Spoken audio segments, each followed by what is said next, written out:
Cette actualité vous est présentée en collaboration avec Cryptost Academy.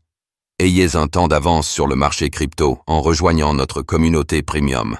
Le marché crypto chute de 7%. Que s'est-il passé? Depuis jeudi soir, Bitcoin, BTC et le reste du marché crypto subissent une baisse des prix. Quelles sont les pistes de réflexion pour expliquer cette chute?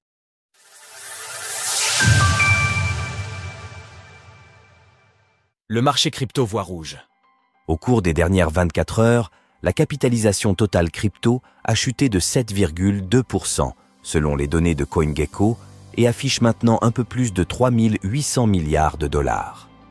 Tandis que la baisse sur le Bitcoin, BTC, reste plutôt mesurée, de l'ordre de 2,5% sur 24 heures, d'autres actifs subissent plus durement, à l'image du Ripple, du Sol ou du Doge par exemple. Performance du top 10 du marché crypto.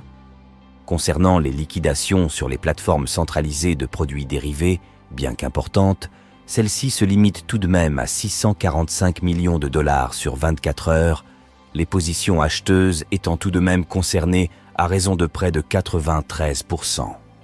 Après que le BTC a réalisé la clôture mensuelle la plus importante de son histoire à 115 800 dollars, l'actif s'échange désormais en baisse de 6,43% depuis son plus haut historique, ATH, après avoir passé plusieurs jours en range. Cours du BTC en données quotidiennes. Pour trouver des explications à cette baisse, il faut, comme souvent, se tourner du côté des États-Unis et du contexte macroéconomique. Les États-Unis encore et toujours. Plus particulièrement, Donald Trump nous offre une réédition de ce à quoi il nous avait habitués lors de son premier mandat, à savoir les droits de douane et son opposition à la politique monétaire de Jerome Powell, le président de la Réserve fédérale américaine, Fed. Sur ce dernier point, nous avons pu revenir plus en détail jeudi soir sur les propos du président des États-Unis qui a une nouvelle fois insulté Jerome Powell.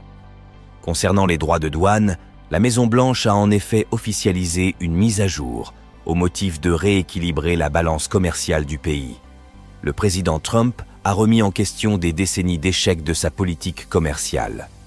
Le décret d'aujourd'hui souligne sa détermination à reconquérir la souveraineté économique des États-Unis en s'attaquant aux nombreuses relations commerciales non réciproques qui impactent les relations extérieures, menacent notre sécurité économique et nationale et pénalisent les travailleurs américains.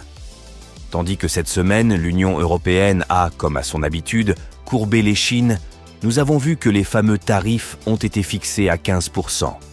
Pour d'autres pays, l'addition s'avère toutefois plus salée. Par exemple, la Suisse se voit infliger un taux de 39%, 35% pour le Canada ou bien 25% pour l'Inde.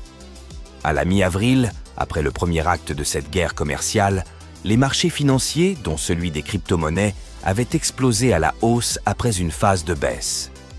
Dès lors, nous pourrons juger dans quelque temps si le scénario se répète ou si la baisse actuelle n'est que les prémices d'une correction plus profonde.